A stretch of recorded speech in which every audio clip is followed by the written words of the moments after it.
Hi everyone, very very good afternoon. कैसे हो? Hope करता हूँ आप सब लोग अच्छे ही होंगे। सो फ्रेंड्स, हिंदी लैंग्वेज के स्पेशल क्लास में आप सभी लोगों का बहुत बहुत स्वागत है। फ्रेंड्स, सभी लोग ज्वाइन हो जाएं, फटाफट वीडियो को लाइक कर दो और इस वीडियो को अधिक से अधिक शेयर कर दो ताकि सभी लोग लाइव आ जाएँ। स्टार्ट करें क्लास को। इस वीडियो में मैंने जितने भी क्वेश्चंस लिए हैं सारे के सारे सिलेक्टेड क्वेश्चंस लिए हैं, प्रीवियस ईयर के क्वेश्चंस लिए हैं जो हर वर्ष किसी न किसी एग्जाम में पूछे जाते हैं। तो पूरी वीडियो ध्यान से देखना। अगर आप लोग 50 में से 20 प्रश्न भी सही कर लेते हैं तो आपकी हिंदी की तैयारी बहुत ही बेस्ट है। ओके, चलिए स्टार्ट करें। सभी को एक बार फिर से गुड आफ्टरनून भाई। यहाँ पे डेली क्लासेस का टाइमिंग आप सब लोग देख सकते हैं और ये 160 वाला क्रैश कोर्स आप लोग परचेज कर सकते हैं। इसमें सभी सब्जेक्ट के topic wise objective question and सभी वर्गों के लिए क्रैश कोर्स है। 10 ईयर के प्रीवियस ईयर के क्वेश्चन भी आपको देखने को मिल जाएंगे। तो ये 527 पेज की है रामबाड़ नोट्स है, निचोड़ नोट्स हैं। तो पढ़िए वही जो एग्जाम में आए। कई हजारों स्टूडेंट परचेज किए हैं, वो भी लोग अपनी तैयारी कर रहे हैं। तो आप लोग भी अपनी जो है तैयारी कम समय में बेहतरीन कर सकते हैं। तो फटाफट वीडियो को डिस्क्रिप्शन बॉक्स में सबसे पहले लिंक दे दी हूँ, आप लोग परचेज कर सकते हैं। और इस वीडियो को अगर आप लोग नहीं देखें तो जाके देख लीजिएगा, कल वीडियो अपलोड हुई है। ठीक है, चलिए सभी लोग भाई इस क्वेश्चन का आंसर करेंगे। क्या हो जाएगा? विद्वान का स्त्रीलिंग शब्द क्या हो जाएगा? बताइए भाई सब लोग, विद्वान का स्त्रीलिंग शब्द क्या होगा? विद्वानी हो जाएगा या विदूषक हो जाएगा या विदुषी हो जाएगा या विद्वता हो जाएगा? बताइए। गुड आफ्टरनून भाई, सभी को गुड आफ्टरनून। चैनल को सब्सक्राइब जरूर कर लेना। 2023 में बेहतरीन अंकों के साथ अगर आपको बीएड में एडमिशन लेना है तो इस चैनल से आपको निश्चित ही हेल्प मिलेगी। विद्वान का स्त्रीलिंग होता है विदुषी। क्या होता है? विदुषी होता है। तो यहाँ पे आपका बी वाला बिल्कुल करेक्ट हो जाएगा। चलिए, कौन सा व्यंजन नासिक के है? Very very most important question है आपके एग्जाम के लिए। सभी लोग जवाब देने का प्रयास करेंगे भाई। बताइए इसमें से कौन सा जो है व्यंजन नासिक के है? बहुत अच्छे। और भी क्लासेस आपको प्ले लिस्ट में मिल जाएंगी। प्ले लिस्ट में आपको सभी सब्जेक्ट की जो है टॉपिक वाइज की क्लास मिल जाएंगी एंड प्रैक्टिस सेट की क्लास मिल जाएंगी एंड मैराथन वीडियो मिल जाएगी, प्रैक्टिस सेट की क्लास मिल जाएगी। तो एक बार सभी लोग प्ले लिस्ट को ज़रूर से ज़रूर चेक करना, विजिट कर लेना। ठीक है ना? चलिए, तो देखिए जितने भी वर्ग के पंचमा अक्षर होते हैं, जैसे अगर हम का वर्ग की बात करें तो का वर्ग में पंचमा अक्षर कौन सा है? अंगा है। ठीक है। खा की बात करें तो इया है। टा की बात करें तो अड़ा है। ठीक है। ता वर्ग की बात करें तो ना है। पा वर्ग की बात करें तो मा है। तो जितने भी पंचमा अक्षर होते हैं वो सब क्या होते हैं? नासिक वर्ण होते हैं। तो यहाँ पे आपका ना हो जाएगा। ठीक है ना? ये आपका जो है का खा घा अंगा।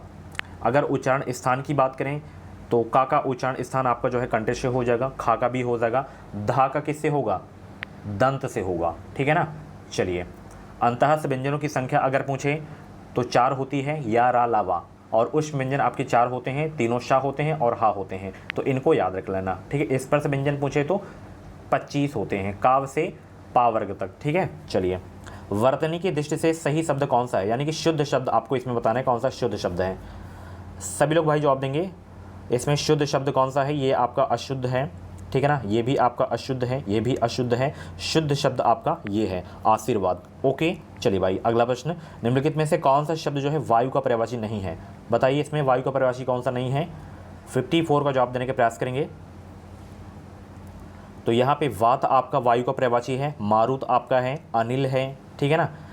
अनल, अनल नहीं है वायु का पर्यायवाची। अच्छा, अनल किसका पर्यायवाची है? अनल जो है आग का पर्यायवाची है। किसका पर्यायवाची है? आग का पर्यायवाची। तो यहाँ पे आपका बी वाला बिल्कुल करेक्ट हो जाएगा। सभी से रिक्वेस्ट है वीडियो को लाइक ज़रूर कर दो। फटाफट वीडियो को लाइक करो। लाइक करने से कुछ नहीं तो होता है, थोड़ा मैं मोटिवेट होता हूँ ताकि आप लोगों के प्रति ऐसे ही मेहनत डेली में करता रहूँ। हर्ष का विलोम बताइए भाई, हर्ष का विलोम क्या हो जाएगा? फटाफट जवाब देंगे।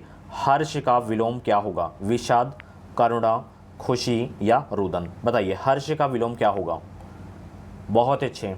सभी को भाई गुड आफ्टरनून। जितने भी लोग लेट में क्लास में ज्वाइन हुए हैं, और कमेंट में ज़्यादा मैं ध्यान देता नहीं हूँ, क्लास पे देता हूँ ध्यान, ज़्यादा कंटेंट पे देता हूँ हमेशा, क्वालिटी के साथ कोई भी समझौता नहीं है। तो हर्ष का विलोम शब्द जो है आपका वो है विषाद। क्या है डियर? विषाद है। चलिए बहुत अच्छे। जो तीनों काल देखता हो उसके लिए शब्द क्या होगा? जो तीनों काल देखता हो उसके लिए शब्द क्या होगा? त्रिदेव, त्रिनेत्र, त्रिपुंड, त्रिकालदर्शी। बताइए जो तीनों काल देखता हो उसके लिए शब्द क्या होगा? बहुत अच्छे। जो तीनों काल देखता हो उसके लिए शब्द क्या होगा? त्रिकालदर्शी हो जाएगा। ठीक है ना? बहुत अच्छे भाई। ढेर सारा मक्खन किस विशेषण का उदाहरण है? ढेर सारा मक्खन किस विशेषण का उदाहरण है? बहुत अच्छे भाई।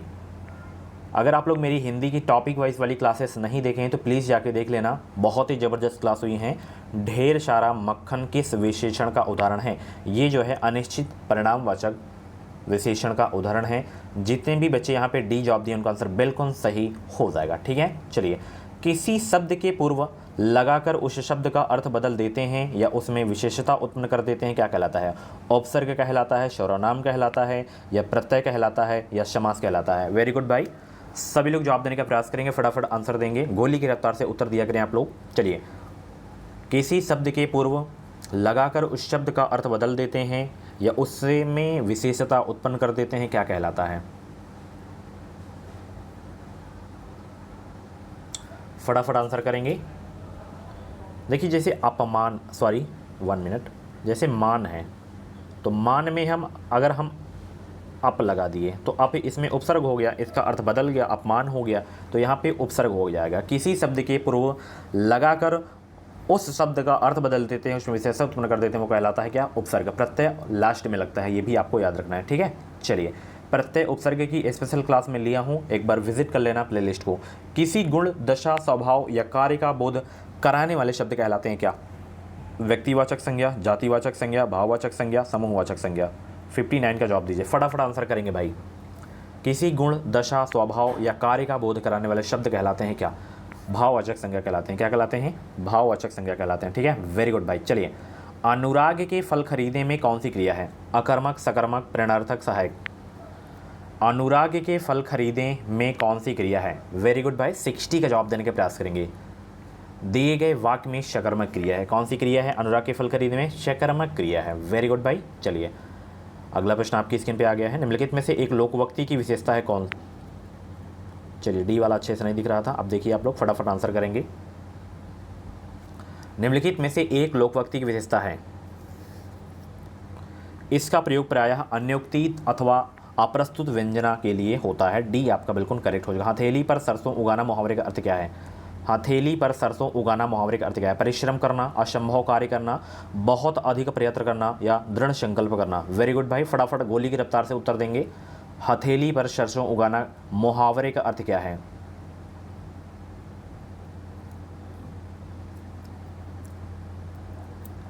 तो हथेली पर सरसों उगाना मुहावरे का अर्थ है असंभव कार्य करना। क्या होता है? असंभव कार्य करना होता है। चलिए, देखिए, ये प्रश्न थोड़ा इसमें गलत है। हश्र होता है, हश्र,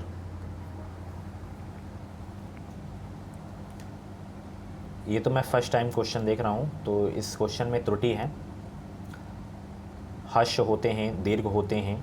हश्र होते कौन कौन से हैं तो नोट कर लेना। आ होता है और छोटी ई होता है, छोटा ऊ होता है, सॉरी छोटा ऊ है, एंड ऋषि, यानी कि एक मात्रिक जितने भी होते हैं स्वर वो आपके जो हैं हश्र होते हैं, ठीक है, एक मात्रा जिसमें लगी हो। और द्विमात्रिक वाले जितने भी होते हैं वो दीर्घ होते हैं, ठीक है ना, तो ध्यान रखना। तो यहाँ पे देखिए कौन सा है, कोई मिल रहा है, ये है आप तक, तो यही हो जाएगा, ठीक है, हश्र, ठीक है। चलिए, अगला प्रश्न, संयुक्त स्वर बताइए कौन सा इसमें? संयुक्त स्वर, वेरी गुड, फटाफट आंसर करेंगे। संयुक्त स्वर कौन सा है भाई?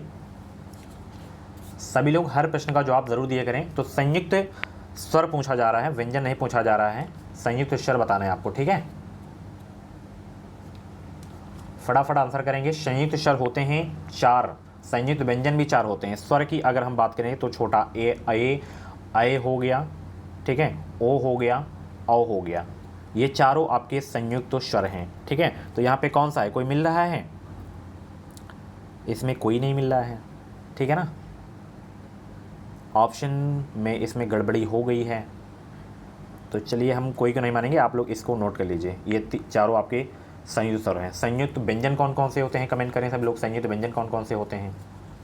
तो संयुक्त व्यंजन आपके होते हैं 4। कौन कौन से? छात्रा, ज्ञासरा। कौन कौन से? छात्रा, ज्ञासरा, इनको नोट कर लेना अलग से। चलिए, बेमेल शब्द का चयन करिए भाई। इसमें 3 एक दूसरे के प्रवासी शब्द हैं, तो एक बेमेल कौन सा है ये आपको बताना है।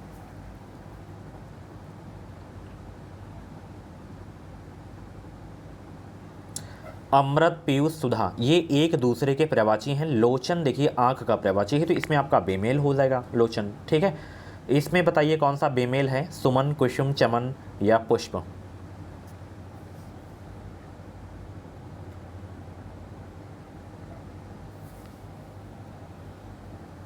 ये चमन आपका अलग है, ठीक है, बहुत अच्छे। नीचे दिए गए शब्दों का सही विलोम शब्द का चयन कीजिए।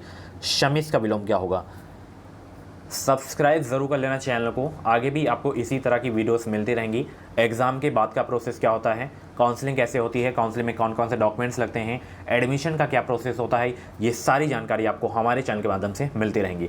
समिस का बताइए क्या पूछा जा रहा है, यहाँ पे विलोम पूछा जा रहा है। समिस का क्या हो जाएगा बताइए, 67 का जवाब दीजिए सभी लोग। नीरा मिस हो जाएगा, ठीक है ना, वेरी गुड। व्यय का क्या हो जाएगा? व्यय का क्या होगा? व्यय का विलोम शब्द आय हो जाएगा, ठीक है ना।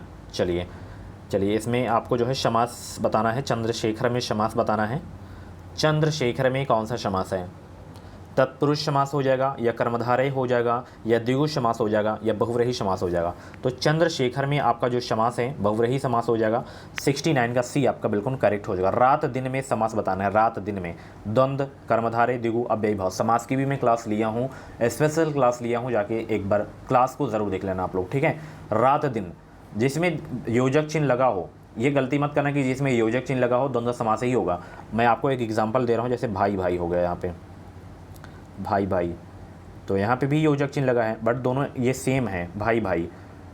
एक दूसरे का विलोम होना चाहिए और बीच में योजक चिन्ह लगा हो, ठीक है। बहुत सारे ऐसे उदाहरण हैं जिसमें योजक चिन्ह नहीं लगा रहता है और उसमें द्वंद्व समास रहता है। तो यहाँ पे रात दिन एक दूसरे के विलोम है और वो आपका योजक भी लगा है, तो यहाँ पे द्वंद्व समास आपका हो जाएगा, ठीक है। निम्नलिखित में से कौन सा शब्द सदैव एक वचन में रहता है? बताइए कौन सा शब्द है? जनता हमेशा एक वचन में रहता है, आंसू बहुवचन में रहता है, ठीक है, हमेशा। करण कारक की विभक्ति है। देखिए कारक जितने भी हैं सब याद कर लीजिए कौन किसकी चिन्ह है, इनको याद कर लीजिएगा, इनसे प्रश्न आते हैं। कारण कारक की विभक्ति है कौन सी? तो इसमें है ये से के द्वारा, ठीक है, बहुत अच्छे। सही शब्द कौन सा है भाई इसमें? शुद्ध शब्द बताएं इसमें। तो अंक ऐसे नहीं लिखा जाता है, अंक ऐसे लिखा जाता है, ठीक है। स्वयं भी ऐसे नहीं लिखा जाता है, ठीक है। एवं भी ऐसे नहीं लिखा जाता है, ठीक है। तो सिंह आपका सही है, ठीक है। जलवायु में समास बताना है। जलवायु में समास बताइए फटाफट। जलवायु में कौन सा समास हो जाएगा? जलवायु में द्वंद्व समास हो जाएगा, ठीक है। चलिए बहुत अच्छे। कोई कुछ कहे हमें क्या में सर्वनाम है। देखिए यहाँ पे कोई है, कुछ है, कहे है, हमें में सर्वनाम बताना है आपको। तो मैंने बताया था आपको, कई बार बताया था कि वाक्य में कोई दिख जाए, कुछ दिख जाए, तो उसमें आपका जो है अनिश्चयवाचक सर्वनाम होता है, ठीक है। बहुत अच्छे, गलत नहीं होना चाहिए। प्रश्नों में प्रत्येक वर्ग में दिए गए 4 विकल्पों से शुद्ध वाक्य का चयन करना है। 3 नगरों का नाम बताइए, 3 नगर के नाम बताइए, और 3 नगरों के नाम बताइए, 3 नगर का नाम बताइए। तो 76 का जवाब दीजिए इसमें। इसमें आपका देखिए सही है ये वाला, 3 नगरों के नाम बताइए, ठीक है। चलिए उसी प्रकार इसमें भी आपको बताना है कौन सा शुद्ध वाक्य है।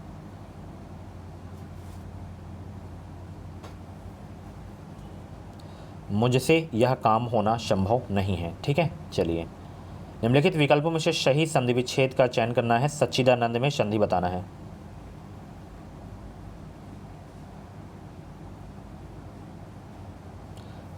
बताइए सच्चिदानंद का संधि विच्छेद क्या हो जाएगा भाई, फटाफट आंसर करेंगे।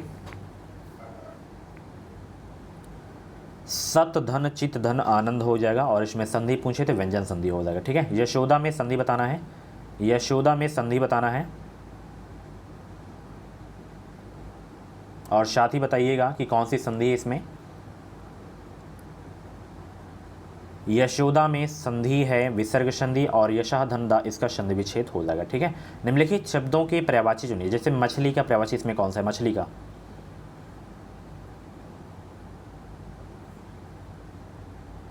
मीन है, ठीक है। चलिए पति का बताइए, पति का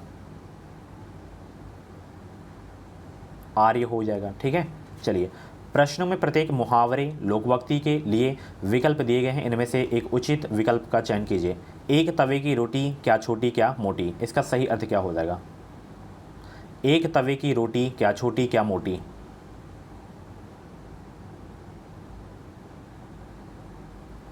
सब लगभग एक समान होना, तो डी वाला आपका बिल्कुल सही हो जाएगा, ठीक है। चलिए ऊंट को निगल लिया और दुम को हिचके, इसके लिए सही क्या हो जाएगा?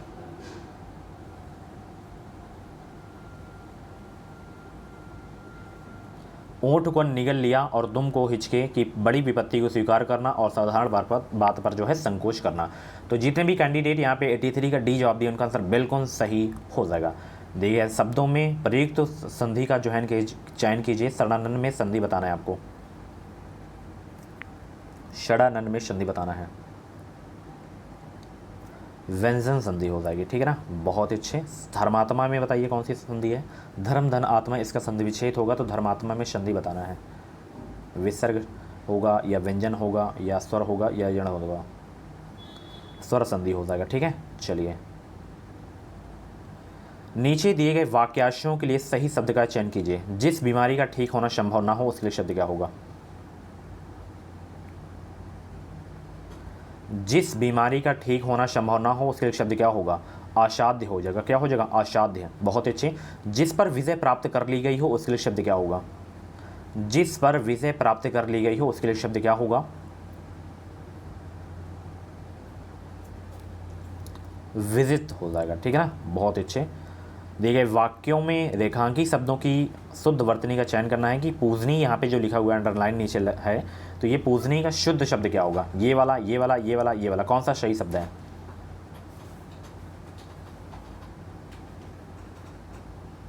ये वाला आपका बिल्कुल सही है, ठीक है। चलिए यहाँ पे ज्ञानेंद्रिय लिखा हुआ है, तो ज्ञानेंद्रिय का शुद्ध शब्द कौन सा होगा इसमें बताइए। ज्ञानेंद्रिय का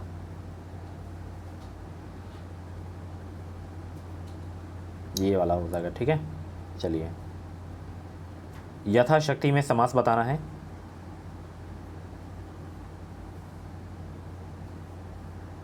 यथाशक्ति में समास कौन सा है, अव्ययी भाव समास हो जाएगा। मैंने बताया था ना, यथा दिख जाए तो इसमें आपका अव्ययी भाव समास हो जाएगा। इनमें से एक शब्द घोड़े का प्रवाची नहीं है, कौन सा। अश्म आपका नहीं है, बाकी सब घोड़े के प्रवाची हैं। इसमें सिंह का प्रवाची है कौन सा, पंचानन हो जाएगा, ठीक है। जिस समास के दोनों ही पद प्रधानों से कहते हैं क्या, मतलब कौन सा समास होता है जिसके दोनों ही पद प्रधान होते हैं। समास की अगर आप लोग क्लास देखे होंगे तो आप लोग ये प्रश्न बहुत ही आसानी से कर लिए होंगे, देखते ही द्वंद्व समास आपका हो जाएगा, ठीक है। शब्द गर्मजोशी का समानार्थी शब्द चुनना है। इसमें आपको गर्मजोशी का समानार्थी शब्द क्या हो जाएगा, गुस्सा हो जाएगा, ठीक है। चलिए सही संधि विच्छेद का चयन कीजिए। इसमें चलिए सही संधि विच्छेद कौन सा इसमें,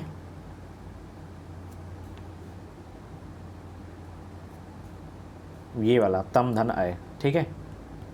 निम्न में से तत्सम शब्द का चयन कीजिए। इसमें तत्सम शब्द का, निकृष्ट इसमें आपका तत्सम शब्द है, ठीक है। कृष्ण का प्रवाची चुनिए। कृष्ण का, केशव, माधव, मुकुंद, ऋषिकेश।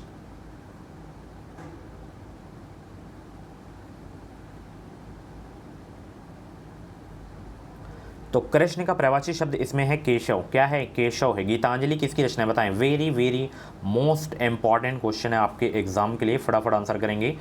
गीतांजलि किसकी रचना है, ये रचना है रविंद्रनाथ टैगोर जी की, ठीक है। वेरी गुड भाई। चलिए गोदान किसकी रचना है, वेरी इंपॉर्टेंट क्वेश्चन है ये भी। गोदान किसकी रचना है, फटाफट आंसर करेंगे। तो गोदान किसकी रचना है, प्रेमचंद जी की है, ठीक है। Very good. चलिए लास्ट क्वेश्चन का आंसर देंगे। सही शब्द चुनना है इसमें आपको। सही शब्द कौन सा है, श्रृंगार ही आपका बिल्कुल सही शब्द है, ठीक है। चलिए ये थे आपके हिंदी लैंग्वेज के टॉप 50 क्वेश्चंस। इन 50 क्वेश्चंस में से जितने भी क्वेश्चंस आपके करेक्ट हुए हो कमेंट बॉक्स में अपना नाम इसको जरूर बताना। और ऐसे ही डेली क्लासेस देखने के लिए एजुकेशन विद यूट्यूब चैनल को सब्सक्राइब करें। जो भी यूपी वेट एंट्रेंस एग्जाम की अपडेट आएगी वो अपडेट आपको सबसे पहले हमारे चैनल के माध्यम से ही देखने को मिलेगी। और क्रैश कोर्स परचेज करना चाहते हैं तो इस वीडियो के डिस्क्रिप्शन बॉक्स में लिंक दे दिया हूँ, आप लोग परचेज कर सकते हैं। बहुत ही सिंपल सा प्रोसेस है, ओके। चलिए कुछ भी डाउट्स है तो आप लोग हमें व्हाट्सएप पे मैसेज कर सकते हैं। जैसे जिनका भी पेमेंट कट जाता है वो डाउनलोड नहीं कर पाते हैं PDF वगैरह, तो आप लोग हमें मैसेज कर सकते हैं, ठीक है। चलिए बाय बाय, टेक केयर, मिलते हैं। 7905632533 पे आप लोग मैसेज कर सकते हैं। Thank you so much, thanks for watching.